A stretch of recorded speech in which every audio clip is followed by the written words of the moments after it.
In pranic healing, you clean and energize. So when people are inhaling oil, is that doing the same thing, or is that doing something different? A lot of times it's doing both. It's cleansing and energizing, and you also have the component of where it's the energetic component coupled with the physical component. You know, that's the thing, like what they teach in pH is, you know, when you take energy medicine and you mix it with physical medicine and you put them together, it's a very accelerated healing process.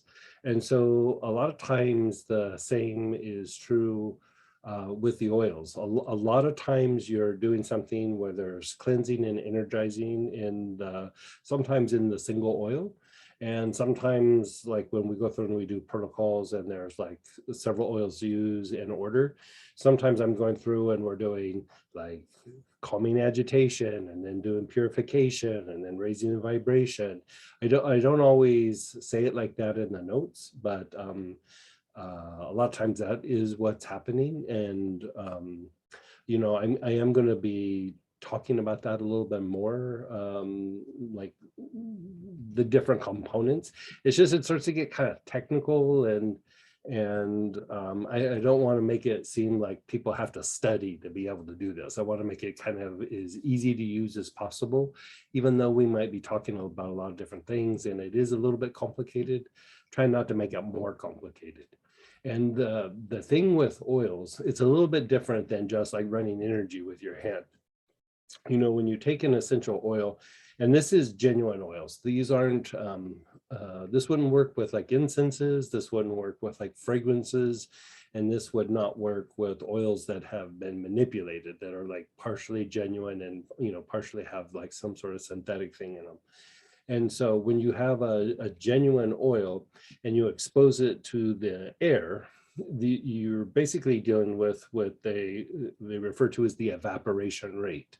And different oils have different evaporation rates, and it's divided up into 3 categories. There is like a low or they don't call it low. What do they call it?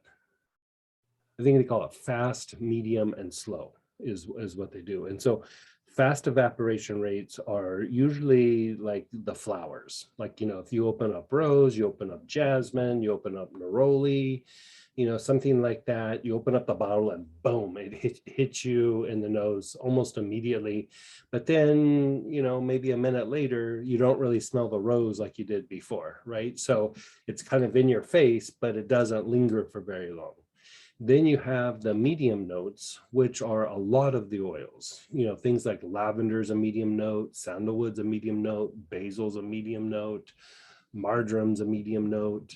You know, all these oils, they don't necessarily flower or blossom right off the bat. It takes them maybe about a 10 to 15 count, and then they really start to blossom. They'll last for, you know, let's say like a 40 to 50 count. You know, they'll last actually for quite a while. So not immediately in your face. It takes a couple seconds and then it starts to flower, and then you have quite a while of it bouqueting, right? Then you have the heavier notes. And the heavier notes a lot of times don't even begin to flower until about a 50 count, right? So this would be things like spikenard and vetiver, you know, benzoin, even some of the aloes. You know, some of the aloes can be medium, sometimes they're like a heavy note. Ruscus, Peru balsam, Tolu balsam, you know, the really heavy oils, right? And so the reason why this is important, like for one, if you're blending, you're trying to do a little bit of high note, a little bit of base note, and a lot of medium note. And so you get this really full spectrum blend. But part of why the evaporation rate is also important is as it goes through, and if you were just to sit and smell an oil, it doesn't just smell one particular way, go for 30 seconds, and then it's done. It opens up, it smells a particular way, and then it kind of changes, and it kind of changes, and it kind of changes, and it kind of changes. And so a lot of times how it smelled in the beginning is not how it smells like at the end of its cycle, right? And so with that, you actually have colored prana that is produced by the oil, but as it goes through this evaporation rate, the cycle of evaporation, it most times goes through about 5 different like little mini cycles of producing a different colored prana. And sometimes it's even up to about 7. It depends a lot of times on the oil, but usually it's about 5-ish, right? And so it might start out green, and then it might go blue, and then it might go violet, and then it might go pink, and then it might go, a deeper green, right? And so in the oils, a lot of times you have multiple things happening, not just like how when you're projecting a prana where you're going, oh, this is green, or this is blue, or this is violet. With using the oil, you have several colored pranas that are um, presenting themselves, but this is the really interesting thing with the oils. Depending on how you direct it, sometimes they produce different colors and even smell differently. And so there's a lot of factors in the color pranas that something like emanates or projects, and also how it's distilled can produce a different colored prana. Like I get a tuberose I get 2 different kinds of tuberose, and they both come from the same distiller, and it's the same plant, but one is done at a high temperature distillation and one is done at a low temperature distillation. And the high temperature has like kind of a heavier note, and it's more of like a deep violet prana, and then starts off deep violet. And then the low temperature is this really high note, sweet smelling note, and it starts off with this really brilliant like kind of pink prana, and then they kind of cycle slightly differently, and it's the same plant but it was prepared differently. And so part of what, like when I put things together, I'm looking at not just like what oils go together, but I'm also looking at what kind of colored pranas is this going to produce, what kind of energy is this going to produce as it goes through its cycles. And so when you're first learning it, single oils are much easier to kind of nail with that. But then when you start dealing with the blends, you can get really kind of you can cover a lot of ground with a blend if it's used and directed properly. And so, a lot of times when we're doing the classes and we're going through and we're doing these really involved processes, and I've made a blend specific for a process or part of the anatomy or some physiological function. The blend is tailored so that all those cycles continue to work on that even after you're done inhaling. It's continuing to cycle through some things in the body, and the colored pranas will help to produce a deeper result, as well as you're inhaling, you're getting the chemistry in your lungs. And so as it goes through your lungs, the blood, passes through your lungs and absorbs some of the chemistry from the plant, which is tied to the molecules. And you're getting the physical component that physicalizes in the body. And so, Master Choa's teacher, for the ones that are familiar with pH, he says this, and I believe it's the Om Mani Padme Hum book, that, his teacher in different traditions went by different names.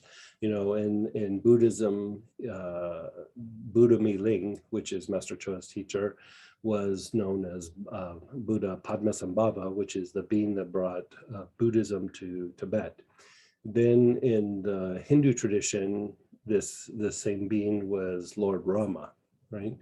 And then in the Egyptian tradition, that same teacher was known as Nefertem.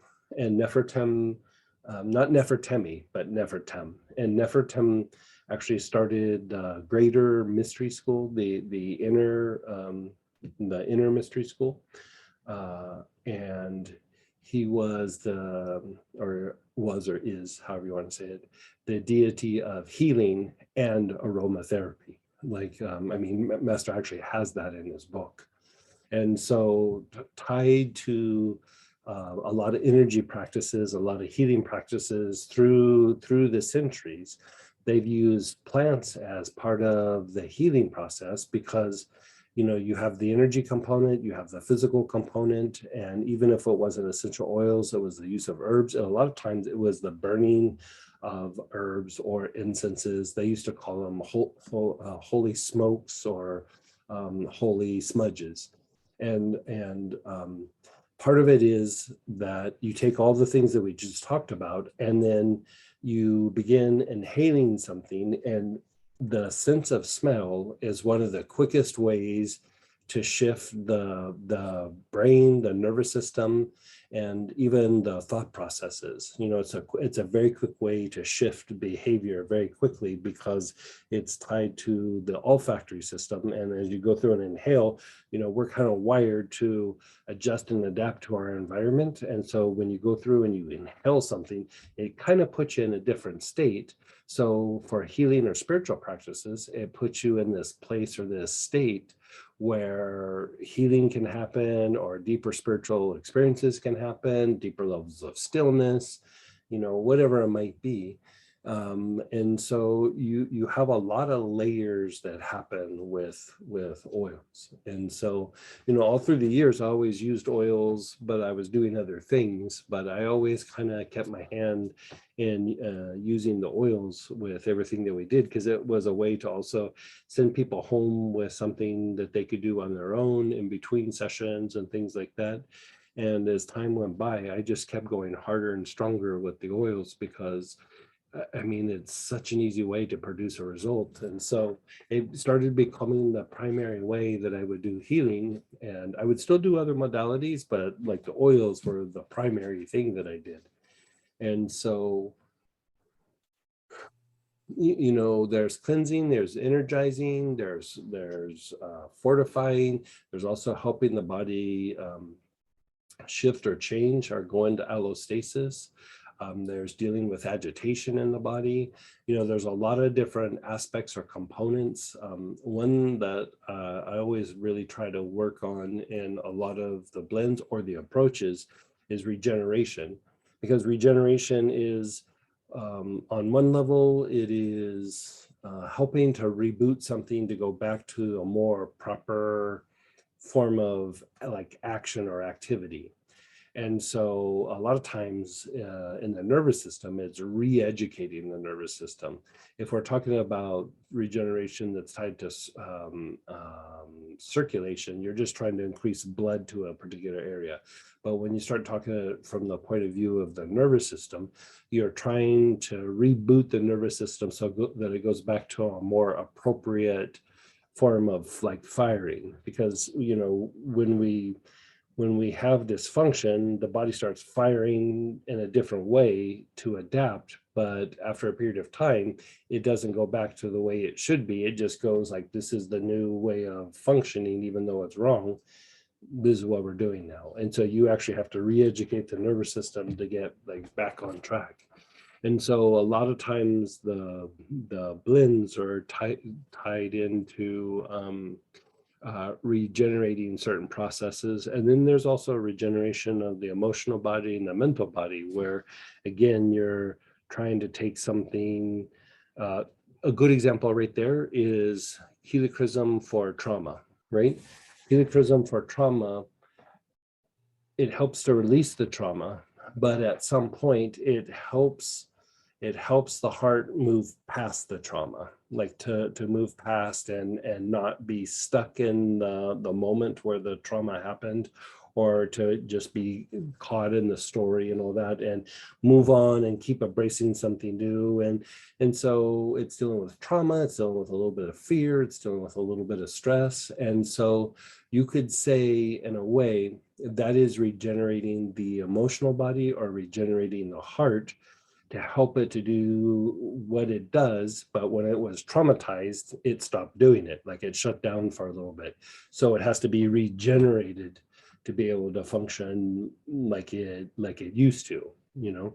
And you can unring the bell, but at the same time, if you properly regenerate something, a lot of times not only does it function like it used to, but it's usually stronger because of whatever it went through. And so, you know, all of this is a target for any sort of healing that we do. We're trying to achieve these different aspects. And one of the amazing things with oils is a lot of times you can achieve several aspects at once. You know, you're able to integrate this approach by maybe using a few different oils in a rotational approach, or even a single oil, and you're directing it to different parts of the body, or to, you know, different energy centers, you know, something like that. And so the oils can be very, very dynamic. You know, if you direct lavender for one thing, and if you're looking and scanning at the prana, it will be violet. You know, I think everybody kind of recognizes the lavender. I mean, it's built in the name, lavender, right? But if you direct it to do something that's more cleansing and you scan it, there'll be very little violet there. It will actually be a lot of green prana. It's the same plant, it's just being directed in a different way. And so a lot of times how we direct these plants is our intention of how we're going to apply it, where we're putting it on the body, but also kind of even your thought processes. You're already starting to communicate with the plant a little bit. So that's why sometimes we do that process about like increasing the connection to the plant, because the more that you communicate with the plant, when you direct it to the body or the psyche, it calibrates itself to be more effective rather than just blindly like putting it on something. And it's the same idea with pranic healing. When you go through and you scan an area, you're measuring how depleted or how congested it is, but you're also tapping into that part of the body so that when you start cleansing or energizing, because you've been spending time scanning it, you form the intention that's where you're going. So then when you start working on that area, it's very specific to where you're going rather than just willy-nilly on that particular area. So there's different ways to fine-tune how you direct the energy of a plant or a stone or, you know, energy itself. But the plants do multiple things. Very fascinating. Thank you very much. Yeah. And one last question. Do you have Sure. a certification for someone to work with oils to help heal people? What's that? Say that again. You have like a certification program, so someone really we have we kind of have like a long-term one, and we just did a class doing the Sun Fun healing technique where we're giving a certificate with that. We're going to have the certificates be going out here sometime soon. And so there's that, but there's people who are doing like kind of long-term study and doing things that are wanting to have some sort of certification in different areas. You know, it could be medical aromatherapy, medical like aromatherapy / like psychological healing, one for the materialization process, and one's for working with angels. Yeah. Great. Thank you very much. You're so welcome.